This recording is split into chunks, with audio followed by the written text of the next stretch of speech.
estar aquí. La verdad es que no sabía ni dónde iba ni dónde estaba esta universidad, lo siento mucho. Y la verdad que voy a hablaros de un tema difícil. No sé, me imagino por donde estoy que no va dirigido a médicos, con lo cual a veces esto aún es más difícil. Hablar de una enfermedad, si le llamamos enfermedad, que sí es difícil en el adulto y hay mucha problemática en cuanto a dónde encasillar o dónde meter este grupo de pacientes. En la edad pediátrica aún es mucho más difícil, mucho más difícil. De hecho, yo esto de hablar sentada no sé,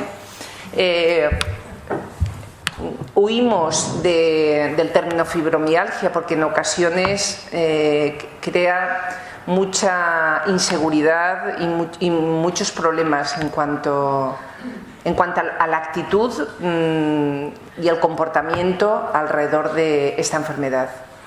La verdad es que yo os puedo decir, aunque tengo un guión de la charla, hablaré mucho por mi experiencia y en ocasiones, en hora de consulta, yo invierto más en un paciente de este tipo que en un paciente como pueda ser que tenga un lupus o que tenga una enfermedad realmente grave. A ver, esto le voy pasando.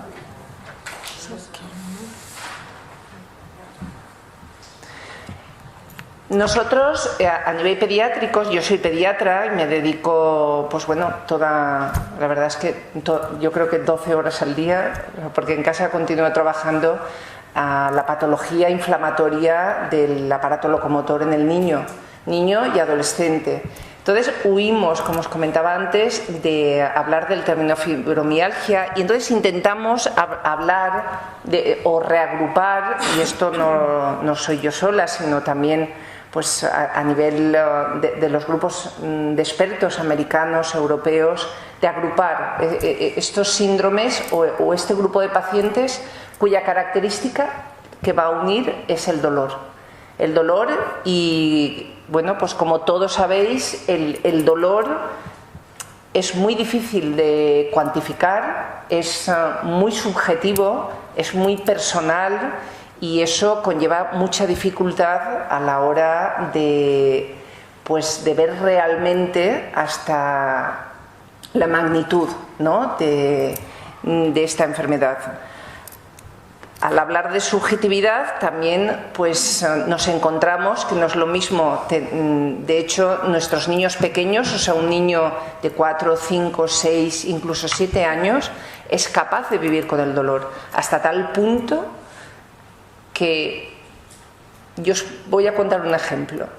O sea, un niño que hemos tenido ingresado durante bastante tiempo en el hospital, que nosotros no lo habíamos visto, se nos consultó. Entonces era un niño triste, nosotros cuando lo exploramos y lo vimos nos dio la impresión de que era un niño con mucho dolor y bueno, pues se le fue administrando el tratamiento, el niño ya ha iniciado la escolarización y su actividad normal. Y a mí me sorprende que la madre me diga: doctora Calvo, es que mi hijo en la escuela, y yo creo que esto es importante, sobre todo para quién va dirigido, porque estos niños tienen yo creo que poco apoyo en las escuelas por parte de los maestros y de las direcciones. Entonces, este niño se había catalogado de un niño introvertido, un niño con una personalidad extraña, con poca comunicación, que era poco activo y era un niño enfermo. Nadie se había dado cuenta que realmente este niño tenía una enfermedad. Y este ejemplo es para que veáis hasta dónde tiene la capacidad de un niño de adaptarse y no se queja. Entonces, esto es el niño pequeño y pasamos a otro niño que es el adolescente, que es un niño que, bueno, el dolor lo dimensiona. O sea, que esa subjetividad, esa individualidad que da el dolor en el mismo niño en las distintas etapas de su vida, pues se manifiesta de una forma u otra. Eso es en cuanto a las características del dolor. Y a veces, pues bueno, no siempre el estímulo doloroso se correlaciona con el grado de dolor. Hay personas que saben convivir con el dolor, otras personas no soportan el dolor, y en eso lo que quiero transmitiros, y a mí este es un tema que me preocupa porque yo creo que un niño con dolor no debe de existir, o sea que el objetivo nuestro es diagnosticar y en la medida que podamos tratar y que la vida del niño sea lo más normal posible. Pero en este grupo de enfermos, pues bueno, tenemos la característica del dolor que a veces es difícil, como lo es en el adulto, pero en el niño yo creo que aún es más, pues porque el niño no expresa que realmente lo que le está doliendo, y el entorno familiar a veces pues hay un factor de ansiedad y de mucha preocupación, lo cual a veces pues empeora, ¿no?, la situación. En este grupo de niños hablamos de un grupo de enfermedades. Cuando yo os he comentado pues, el lupus o la artritis, el equivalente a la artritis reumatoide en el niño, son enfermedades, pues algunas de ellas con mal pronóstico e incluso con mortalidad. Aquí estamos hablando de un grupo de enfermos que son enfermedades benignas, pero en ocasiones, o sea, produce tal invalidez que realmente es preocupante la situación en la que se pueda encontrar este niño, y a su vez pues también la cronicidad de este proceso, con lo cual pues bueno, yo creo que son un grupo de enfermos muy importantes. Ahí tenéis, pues bueno, además yo creo que es muy expresivo, ¿no?, esa pared un poco, pues una persona ahí como acorralada, ¿no?, o sea, en cuanto al dolor. Eso era diferenciaros un poco, pues dentro de este grupo de niños o de adolescentes con dolor, hay un grupo que es el relacionado con la fibromialgia del adulto, que luego pues bueno, os comentaré las características que tiene la fibromialgia juvenil, pero como veis intentamos huir, ¿no?, de ese término. Entonces pues bueno, hablaríamos de un síndrome de dolor en la que haya amplificación del dolor, pero en la que van a ver o asocian o presentan unos puntos dolorosos que nosotros vamos a detectar en la exploración.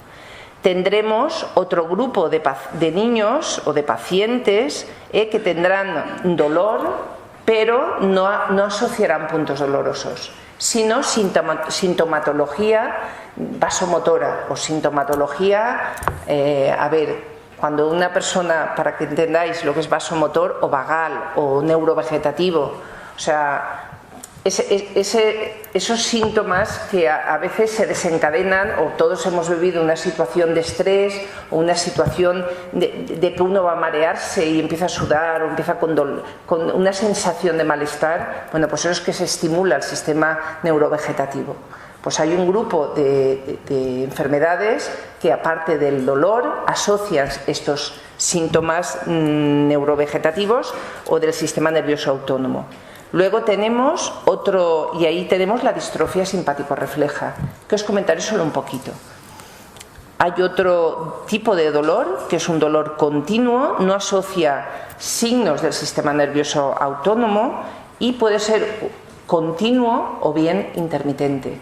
Y ahí tendríamos, pues bueno, el grupo de pacientes que, si en el paciente adulto es difícil diagnosticar un síndrome de fatiga crónica, imaginaros en un niño, que es poco frecuente y que además es difícil de diagnosticar.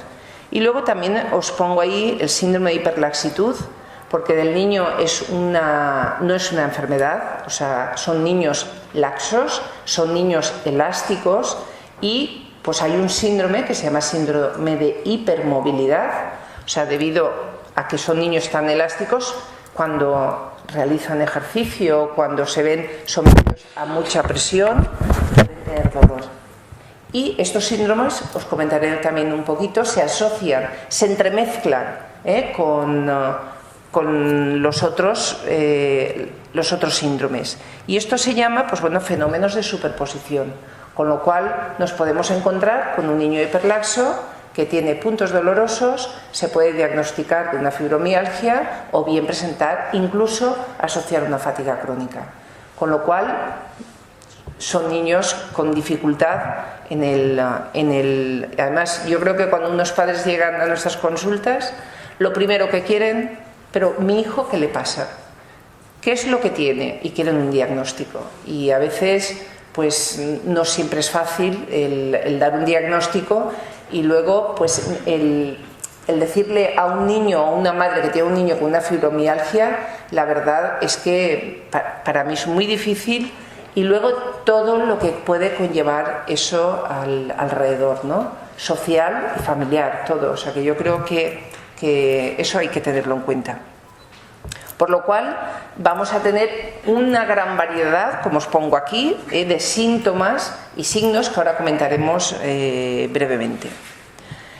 Siguiendo veis que está así como un poco ahí como un laberinto, ¿no? Sobre todo cuando nos encontramos con un niño con superposición, ¿no? O sea, con un síndrome de superposición en el cual nosotros tenemos que, pues bueno, pues no sé si nombrar a House, que es algo que en la televisión sí que os llega y que a veces es una situación así, ¿no? Que intentamos coger aquí, meter, a ver qué dices también a los padres, sobre todo yo creo que aliviar, ¿no? O sea, que los padres cuando están allí, tú con tus conocimientos y con la experiencia intentes aliviar a esa familia y sobre todo a los padres. Luego, pues bueno, para hablar también de este grupo de enfermedades, ahí nos encontramos que en ocasiones pues hay agentes externos que lo han desencadenado y muchas veces no se sabe. Pues a lo mejor hubo un accidente de tráfico, a lo mejor hubo una caída de una bicicleta, algún traumatismo que bueno, pues nos recuerdan y lo mejor fue el desencadenante de empezar con estos síntomas. O bien realmente hay una enfermedad de base, como pueda ser pues alguna enfermedad infecciosa, algo que en un momento dado, a partir de ahí, se desencadena la enfermedad. O bien trastornos endocrinos, como puede ser un hipotiroidismo, un hipertiroidismo. O sea que también en ocasiones enfermedades metabólicas o enfermedades de base que pueden desencadenar otra enfermedad que además produce dolor y es muy invalidante. Y en ocasiones nos quedamos a lo mejor mucho en esa enfermedad que invalida tanto porque realmente es la que preocupa y lo mejor hay otra enfermedad de base que es la que está desencadenando la enfermedad. Para dificultarlo un poquito más, también se habla de predisposición genética. Todos sabemos, y aquí pues bueno, está Mamen, que yo creo que es una paciente y una enferma, en la que también pues bueno, la incidencia o la prevalencia familiar también está ahí y también pues lo mejor también se debe considerar. La edad. O sea, ¿por qué un niño de 8 años no tiene esta enfermedad o no manifiesta estos síntomas y una niña? ¿Por qué una mujer? ¿Por qué un adolescente más hacia los 14 años? ¿Por qué? O sea, que en este grupo de enfermos seguimos teniendo muchas cuestiones sin resolver y ahora os sacaré un poquito de la literatura y como veréis, pues bueno, tampoco las cosas están muy claras. El estrés, sobre todo el estrés psicológico, el distrés que dice de los artículos, parece que sea un factor muy importante a considerar en este grupo de pacientes. En cuanto a características que a lo mejor sí que podríamos agrupar, como veis en esta gráfica, que se ve muy clara en cuanto a lo de la edad que estábamos comentando, pues bueno, el 80% son niñas, como os he dicho. Es una enfermedad, o sea, un grupo de enfermedades de un nivel socioeconómico alto, o sea que es una enfermedad actual de esta sociedad, probablemente, pues lo mejor en países donde tengan problemas mucho más, iba a decir mucho más importantes, pero no es correcto. Que lo mejor, pues el nivel socioeconómico es mucho más bajo, hayan enfermedades graves donde hay mortalidad y probablemente esta enfermedad no sea, o al menos no es tan considerada. La edad media, como veis, es muy raro en niños menores de 8 años, o sea que es una enfermedad que se inicia en la edad adolescente. Y en nuestra consulta, pues bueno, puede estar alrededor de un 30% en los pacientes de este tipo. Estos son datos que, pues bueno, que esto está sacado de la literatura, no está sacado por mí. Entonces, pues bueno, comentaros qué datos o cuando nos encontramos ante un paciente que nosotros podamos pensar que está aquí dentro de este grupo de síndromes, pues hacemos un poquito de hincapié o intentamos, si tiene estos síntomas, pues orientarlo, ¿no? O hacer diagnósticos diferenciales y orientarlo hacia este grupo de síndromes. Buscar, por supuesto, la causa, a partir de cuándo se inicia esta enfermedad. En ocasiones puede haber un trauma de inicio, como os he dicho anteriormente, puede ser físico, puede ser psíquico, o sea, algo a partir de un momento en el que se desarrolla la enfermedad. Esta palabra tan alodinia, ese estreñimiento, se da en pacientes, que yo creo que en el adulto también pasa, a veces alternan con diarrea, pero incluso puede haber colon irritable, pero el estreñimiento es bastante frecuente. Los signos autonómicos o del sistema neurovegetativo que os comentaba, la sensación a veces pues, de frío, de piel amoratada, de sensación de manos acartonadas que se dematizan, pues esos son síntomas que en ocasiones aparecen de una forma intermitente, de una forma transitoria, de una forma mantenida, dependiendo del tipo de paciente.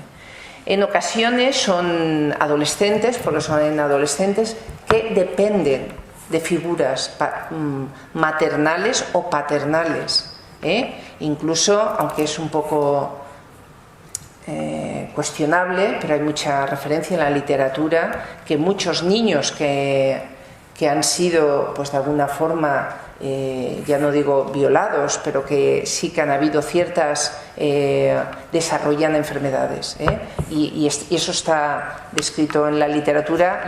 Yo no he vivido situaciones así, pero bueno, sí que yo creo que hay que considerarlo. También la forma, la personalidad también está considerada o se considera dentro de este grupo de enfermos desde la belle indifference, o sea, de la persona que pasa y que pasa, o de la persona hiperresponsable, ¿no? Aquella adolescente pues que saca matrículas y tiene que seguir sacando matrículas y que a lo mejor está de alguna forma sobredimensionando o actuando de una forma muy hiperresponsable hasta que, bueno, pues su sistema nervioso autónomo o su sistema orgánico pasa de alguna forma factura, ¿no? Pues personas también perfeccionistas, en fin, una serie de características que al hablar de este grupo de enfermos es difícil no tenerlo en cuenta. También, pues bueno, en estos niños, sobre todo el grupo de fibromialgia, vamos a llamarle así, la fibromialgia juvenil, van a ser niños normalmente pues que nosotros sí que detectamos los puntos dolorosos, aparte del dolor que ellos manifiestan y que es lo que te suelen referir. Son niños que en ocasiones asocian fatiga y en ocasiones también puede haber alteraciones en cuanto al carácter. Cuando hay signos autonómicos o signos neurovegetativos, sí que ellos localizan, pero normalmente te vienen por un dolor, suele ser el pie o suele ser la pierna, y además con unas características de edema, de hinchazón, de dolor, que nosotros tenemos siempre que hacer un diagnóstico diferencial de realmente qué le está pasando a ese niño, pues desde pensar en algo tumoral o pensar en una distrofia simpático-refleja. También, pues bueno, cuando nos encontramos en niños con dolor en el que no hay puntos dolorosos y que no hay afectación del sistema neurovegetativo, pues bueno, pues ahí tenemos el grupo de fatiga crónica y en ocasiones también presentan múltiples zonas de dolor que, como os he comentado, puede presentar distinto patrón. Y luego también, y aunque queda un poquito, pero yo creo que también hay que comentarlo, el adolescente a veces tiene una actitud hipervigilante. De hecho, está escrito así en los libros, ¿no? O sea que interpretan sensaciones de dolor en zonas corporales con normalidad, en la que hay normalidad, pero que realmente el adolescente está enfermo, o sea que realmente la sensación que él tiene es de dolor. Y yo os lo comento porque son situaciones en las que es difícil.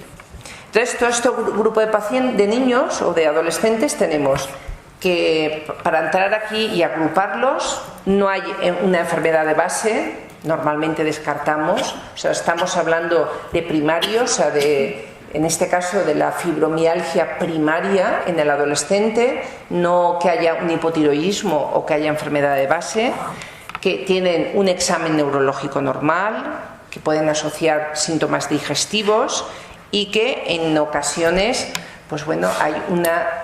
Y eso yo creo que, aunque estamos hablando de este grupo de enfermos, el adolescente en sí es una persona con una hipersensibilidad y una hiperemotividad propia de la adolescencia. De hecho, yo creo que la adolescencia en sí ya es una fase de la vida difícil, entre comillas, en cuanto al estado emocional y a la fase de identificación y a la fase de crecimiento, como para encima estar con una enfermedad en la cual la manifestación es el dolor. Entonces todo ello conlleva a dificultad.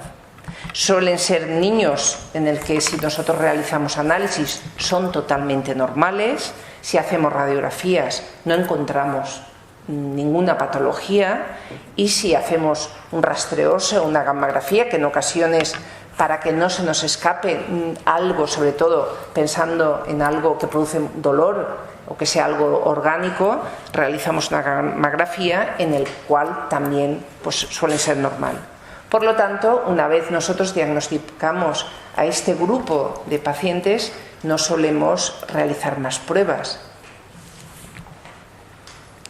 Tenemos factores predictores, que todo esto es discutible, ¿eh? Ahí os pongo referencias de la literatura, o sea, entrando un poco en el contexto de la familia, ahí hay muchos factores de sobreprotección, del papel del padre, de un nivel educacional bajo, y todo esto es cuestionable. O sea que esto está referenciado en la literatura, lo cual yo tampoco apoyo totalmente estas...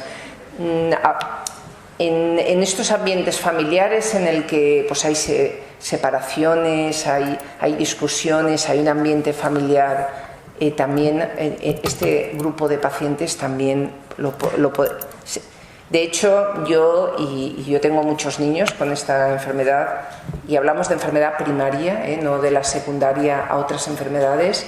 La verdad que el factor estrés, y sobre todo en la familia, igual que en la escuela, o sea, la escuela es causante en ocasiones y a mí me sorprende que hoy está pasando algo que yo vivo en la consulta, que también es la relación, ¿no? entre compañeros, el abuso y el desabuso, ¿no? Entre las relaciones, y cómo pues, estos adolescentes se implican y pues, aparecen también pues, enfermedades con base genética o sin base genética, pero que ante esas situaciones de desequilibrio emocional aparecen. Entonces, pues bueno, una vez se llega a... ya nosotros hemos visto a este niño, hemos hecho la historia clínica, hemos explorado, hemos hecho todas las exploraciones complementarias, pues bueno, ya llegamos al diagnóstico, hablamos con los padres y intentamos tratar a este niño. En cuanto a la involucración ahí de la patogenia o qué factores actúan para que esta enfermedad se desarrolle, la verdad es que no está clara. Probablemente Mamen sepa más que yo, porque yo creo que cuando una persona vive esta enfermedad se intenta, ¿no? Hoy hay muchos medios en la que te estás al día de todas las novedades y todas. Yo sé que esta enfermedad está cambiando en cuanto a la causa y qué factores actúan, pero lo que está claro es que el sistema nervioso, o sea, desde que se produce el dolor, desde que actúa el agente externo o se desarrolla la enfermedad hasta que se produce el dolor, desde luego el sistema nervioso y todas las hormonas, como puede ser adrenalina, serotonina y muchas, van a actuar y van a producir la sintomatología. En ocasiones, y casi en todas las ocasiones, es un círculo vicioso. O sea, un círculo vicioso en el que a veces es muy difícil cómo mejorar la calidad de vida de estos niños. Si en el adulto es difícil, en el adolescente aún es más. Porque un adolescente en el que tiene dolor se deprime, le crea ansiedad, no puede estudiar, no puede hacer ejercicio, no se puede relacionar con los amigos, encima se acuesta y no duerme, con lo cual se levanta cansado. Entonces es un círculo vicioso. Digo vicioso en el sentido que es un círculo cerrado que la verdad es que nos plantea, bueno, para mí es muy difícil el intentar, ¿no? o el conseguir, más que intentar, el conseguir que estos niños llegue un momento en el que tengan una actividad y una calidad de vida normal. Esto son resultados resumidos de series, ¿no? En el que cuando nos vienen o cuando el niño empieza con el dolor, pues el 80% de los niños presentan, cuando nos acuden, el dolor al mes de iniciar por la causa o el motivo que sea. El 15% de los niños presentan unas vivencias de este dolor que cursa a brotes, o sea que a lo mejor no es un dolor continuo. El 5 al 10%, y esto yo creo que es un dato importante, que también puede ser cuestionable, asocian síndrome de conversión.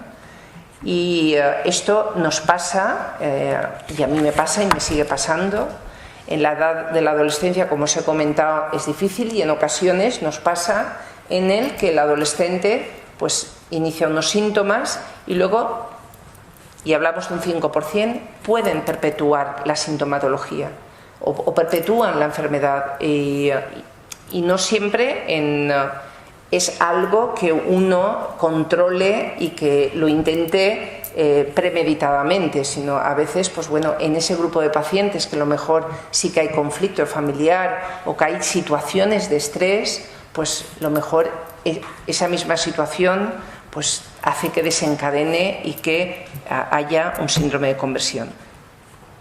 Y el 90%, yo creo que este es un dato muy importante, a diferencia del adulto, a 5 años de evolución mejoran.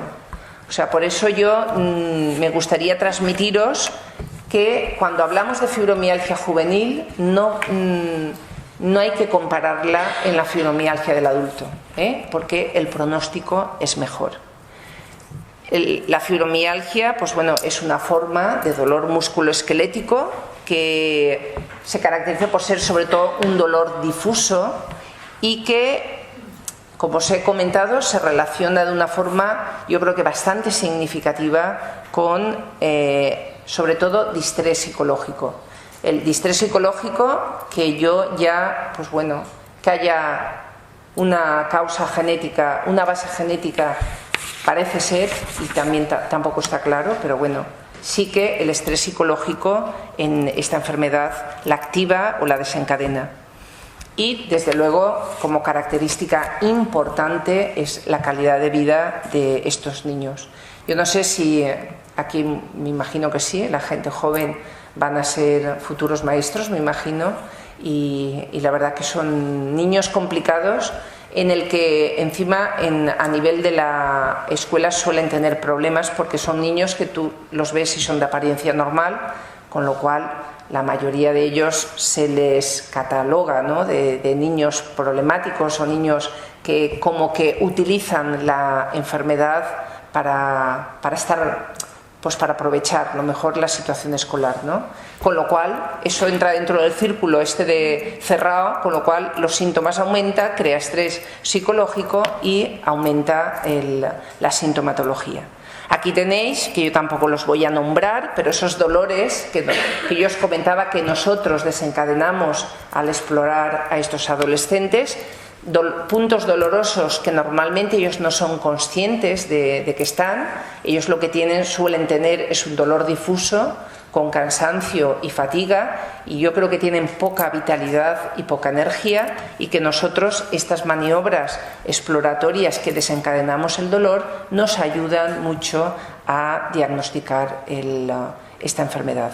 Aquí tenéis los puntos dolorosos donde nosotros exploramos y hacemos una presión con nuestro dedo pulgar y desencadenamos el dolor. Aquí tenéis, pues bueno, los tender points que decimos.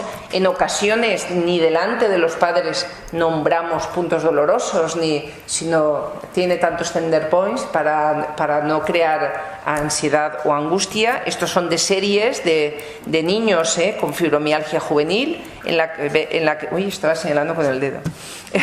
En la que, pues bueno, suelen haber 18 puntos positivos cuando la enfermedad está muy activa, y aquí tenemos pues medias en cuanto a este grupo de trabajo, que eran 22 niños, en la que vemos pues bueno, que de media de puntos dolorosos había 15, y luego de la escala del dolor, que nosotros también la vamos controlando en estos niños, que es de 0 a 10, pues bueno, la sensación de dolor entre 5 y 7 es pues una media de dolor importante, Aquí tenemos pues bueno, las características clínicas donde ellos nos suelen localizar el dolor. El dolor puede estar localizado aquí en uno de los 4 o en los 4 o en uno de los 4 partes del cuerpo, que ahí lo tenéis en la parte izquierda, en la derecha, arriba, abajo, sobre todo. Ahí tenéis zonas que son como muy débiles, ¿no?, en cuanto sensibles del dolor. Yo creo que la zona de cervical, esta zona es muy sensible al dolor, o la zona lumbar. En ocasiones pues también las piernas, me duelen mucho las piernas, no puedo andar, no puedo hacer mi actividad diaria normal.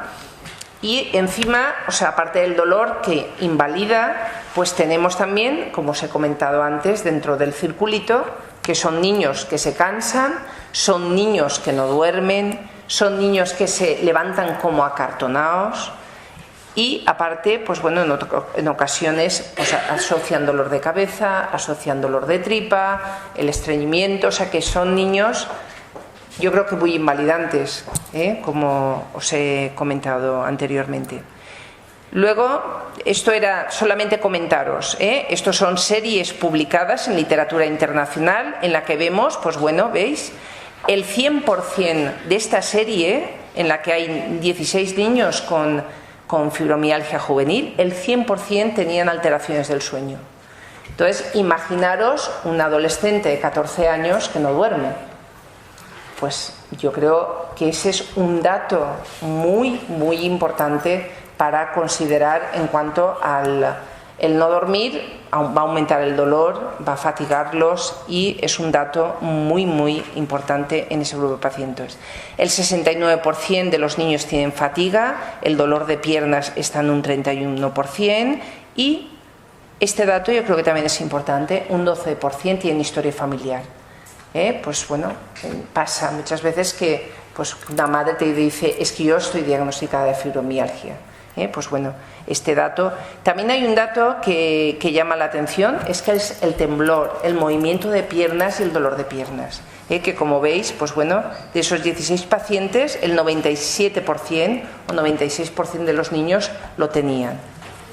En cuanto a qué pasa con el sueño, pues bueno, algunos comentan que lo que les pasa es que una vez se duermen, pero que no pueden iniciar el sueño, ¿vale?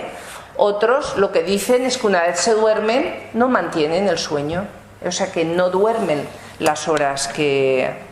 Otros comentan que se levantan más cansados que se habían acostado. Otros, y a veces todos comentan lo mismo, o sea que les pasa todo lo que hay aquí. O sea que como no han dormido por la noche, pues por el día tienen sueño, con lo cual pues no rinden en cuanto a la escuela. El movimiento de piernas que os he comentado, la falta de descanso y todo esto pues les hace más sensibles al estrés. Aquí tenéis, pues bueno, otra serie de 45 niños en el que compara en el adulto. Y yo creo que esto lo pongo porque yo creo que es importante. O sea, ¿en qué se diferencia la fibromialgia del niño del adulto? Pues veis, pues el niño principalmente, y ahí lo veis, el 96% de ellos no duerme. A diferencia del adulto, o sea que yo creo que es el síntoma que más diferencia la fibromialgia del niño del adulto. A pesar de que el adulto no duerme, porque un 75% refieren que no duermen, el niño duerme menos, ¿vale? Y luego en el dolor difuso y la cefalea, sobre todo el dolor de cabeza, veis, también es un dato que llama la atención sobre el adulto. Y luego el resto de síntomas, como veis, yo creo que es más llamativo en el adulto que en el niño. Esto es de una serie nuestra de 34 niños que se presentó, se publicó en el Journal Rheumatology, en el que en 34 niños, sobre todo, digo niños pero son adolescentes porque la mayoría están todos entre los 12 y 16 años. Como veis, el 100% tenían alteraciones del sueño, el 64% tenían fatiga, o sea que eran niños que durante el día estaban muy fatigados, el 59% asocian dolor de cabeza, el 53% asocian dolor de tripa, dolor abdominal, el 12% se levantan y tienen rigidez, o sea que les cuesta el ponerse en marcha, y un 6% tienen los cambios de coloración y el edema de manos que también comentábamos. Esta es, bueno, pues la asociación en niños sobre todo con cambios de carácter, ¿no? O sea, depresión. Yo creo que a veces no sabes dónde se inicia una parte u otra, o sea que es un niño con dolor, desde luego si no mejora en cuanto al dolor va a ser un niño que se deprime, porque es muy difícil convivir con el dolor y el encontrarse uno limitado en cuanto a la actividad del día. Y esto, bueno, son trastornos que se asocian, aparte de la depresión, pues el que tengan un carácter irritable, el que haya ansiedad, el que haya irritabilidad. Yo creo que son datos que son fáciles de entender en un niño que está en una fase de adolescente y que además su vida y su actividad no es la normal como otro adolescente. Yo creo que esta tabla, aunque es muy farragosa y os tiene mucho mensaje. Aquí tenéis, pues bueno, el grupo de pacientes con fibromialgia juvenil, un grupo de pacientes también adolescentes con cáncer y un grupo de pacientes con enfermedades reumáticas no fibromialgia, ¿vale? Si veis, en cuanto a la repercusión, en cuanto a calidad de vida, tienen peor calidad de vida los niños con fibromialgia. Miradlo ahí. Pero además un porcentaje elevado a pesar de tener niños con cáncer y niños con enfermedades reumáticas graves. Lo digo por la sensación o por la situación en la que estos niños, a pesar de no ser enfermedades de gravedad en cuanto a mortalidad, sí que tienen una repercusión en cuanto a la calidad de vida importante. Esto es un cuestionario que nosotros tenemos en el que en cada niño, pues bueno, vamos viendo los puntos dolorosos que tienen con la fecha, también valoramos la escala análoga visual del dolor y cuando administramos el tratamiento y hacemos el seguimiento tenemos estas hojas de protocolo que nos ayudan a ver, ¿no?, cómo van mejorando. Tratamiento, o sea que una vez nosotros estos niños pues ya hemos hecho diagnósticos diferenciales, tenemos el diagnóstico, pues el objetivo es que entren en remisión y que conseguir una actividad normal en el día a día. Utilizamos analgesia, como puede ser el paracetamol, utilizamos antiinflamatorios. Yo creo que probablemente en este grupo de pacientes la analgesia va mejor que los antiinflamatorios, y en ocasiones tenemos que pasar a un nivel, a un escalón más, en el que, pues bueno, aunque son fármacos tricíclicos como la ciclobenzapina, que son tratamientos que son para la ansiedad, este tratamiento asociado a analgesia potencia, es un escalón más que nosotros utilizamos para potenciar la analgesia y disminuir el dolor. Por supuesto, es muy importante, y nosotros en estos momentos disponemos, y aunque es la asociación quien paga a esta persona, la asociación de pacientes, tenemos una psicóloga clínica, porque el apoyo para estos niños, sobre todo el estimularles o fomentar la seguridad, el conocimiento de esta enfermedad, el crearles estrategias para combatir el dolor, yo creo que son muy importantes. A lo mejor nosotros sabemos tratar farmacológicamente, pero no sabemos individualizar al paciente y crear estrategias en cuanto a nivel de personalidad y a nivel de formas de ser uno también pueda por lo menos desobsesionarse y ayudar a no estar tan pendientes del dolor y de la enfermedad. También, pues bueno, la tendencia que tiene un adolescente si pasa en el adulto, en el niño todo esto aún es como más exagerado, ¿no? O sea, tiende a estar quieto, tiende a quedarse en la cama, tiende a no hacer nada porque encima se asusta, piensa que está... Entonces, pues lo que hay también es que de alguna forma estimularles a que tienen que hacer ejercicio, a que tienen que moverse. Cuanto más se muevan, más podrán combatir este tipo de dolor, y bueno, y eso es un poquito y luego yo creo que también es muy importante el mensaje a nivel de las escuelas, en el que, y me parece, el que se haya, yo creo que estas charlas, no sé, yo creo que sí que estáis siguiéndome y entendiendo un poquito el mensaje. Yo creo que la escuela tiene también una labor, no en estos pacientes, yo creo que en todos los niños, ¿no? Y el intentar, y yo de verdad que cuando me ha llamado algún maestro, me ha llamado algún tutor, escasamente, pero yo me alegro porque yo creo que estos niños tienen dificultad, son personas muy especiales en la que, pues bueno, la colaboración entre nosotros y la escuela es importante. Esto es el seguimiento y pronóstico, que yo creo que es un dato de esperanza, o sea, un dato que yo creo que también hay que transmitirlo, es que nuestros niños mejoran más que el adulto. Estos son, aunque también, bueno, estos son distintas referencias en la literatura internacional, que se contradicen además. Estos son personas importantes en la literatura. Yo soy menos importante, pero bueno, también tengo bastante experiencia en este grupo de pacientes. Y en ese grupo que os comentaba anteriormente, como veis, el 65% de ellos han presentado mejoría, y eso yo creo que es un dato a tener en cuenta. Solamente comentaros brevemente, ya he acabado, o sea que no quiero tampoco extenderme demasiado.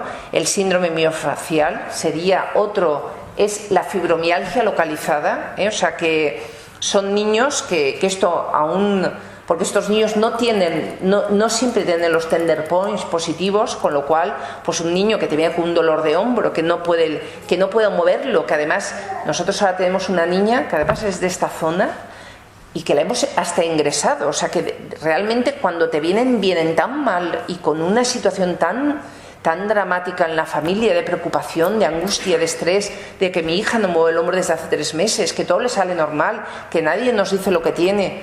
A veces es difícil, es difícil, o sea, que un hombro tan invalidante y tan doloroso, pues bueno, no encuentres nada, bueno, sí que encuentras, al final, en diagnosticar de síndrome miofascial a un adolescente, la verdad que es difícil, ¿eh? Estos son imágenes para recordaros, pues bueno, que encima no, porque a veces eso te ayuda al diagnóstico, lo cual lo agradeces, ¿no? O sea, estos adolescentes son hiperlaxos, ¿eh? O sea, hiperlaxos quiere decir, mira, ahí tenéis, ¿veis? El codo, cómo lo hiperextienden mucho. Luego con el pulgar son capaces de tocar la parte interior del brazo. Y pues bueno, aquí tenemos cómo estos niños con hiperlaxitud, en 338 niños en etapa escolar, pues bueno, un porcentaje de ellos van y desarrollan una fibromialgia. O sea que se ha visto que la hiperlaxitud, pues lo mejor entre un 12 y un 20% van a ser candidatos a desarrollar una fibromialgia. El síndrome de fatiga crónica, que era el otro grupo de pacientes con dolor en los que no desarrollábamos nosotros el dolor con los puntos de presión y tampoco asociaban afectación neurovegetativa. Estos niños son, la verdad que para mí tiene gran dificultad, porque para mí un adolescente que se fatiga de entrada te preocupa porque tienes que intentar saber que realmente pues puede ser que tenga desde una leucemia a una enfermedad autoinmune o bien un síndrome de fatiga crónica. Tiene unas características que es un síndrome de fatiga y de debilidad más de 6 meses de evolución o 6 meses de evolución, y como veis asocian, yo os señalo con el dedo, asocian un grupo pues suelen tener febrícula, suelen tener adenopatías, hay debilidad muscular, suelen quejarse de la garganta frecuentemente, que les duele la garganta, suelen tener dolores musculares, o sea que realmente son niños que son difíciles de diagnosticar. Aquí es lo que os comentaba también, que el síndrome de fatiga crónica y la fibromialgia juvenil en un 30% casi de los pacientes también se asocia, o sea que encima tenemos pues que el grupo de pacientes con fibromialgia juvenil también un 30% van a desarrollar una fatiga crónica. La distrofia simpático-refleja, esta es más fácil. O sea, normalmente suele ser un adolescente que ha tenido pues una inmovilización por un esguince, por una contusión, y aparece dolor y limitación en un pie, en un brazo, en una mano, y hay unas características que le definen. Y con esto acabo. Recordaros, pues bueno, y los voy a leer porque esto lo he escrito yo y es lo que estaba escrito en esta revista de la fibromialgia, si un cuento de hadas, yo creo que en el adolescente la cronicidad del dolor junto con la alteración del sueño es mayor que en el adulto, y ello va a dificultar la actividad escolar normal y van a presentar una disminución de la concentración en el estudio. A todo ello pues se unen múltiples visitas normalmente al pediatra, suelen ir a muchos especialistas por el dolor de cabeza al neurólogo, por el dolor de tripa banal al digestólogo, por el dolor también les ve el traumatólogo, les ve el neurólogo, o sea que a veces el manejo de este grupo de pacientes es difícil.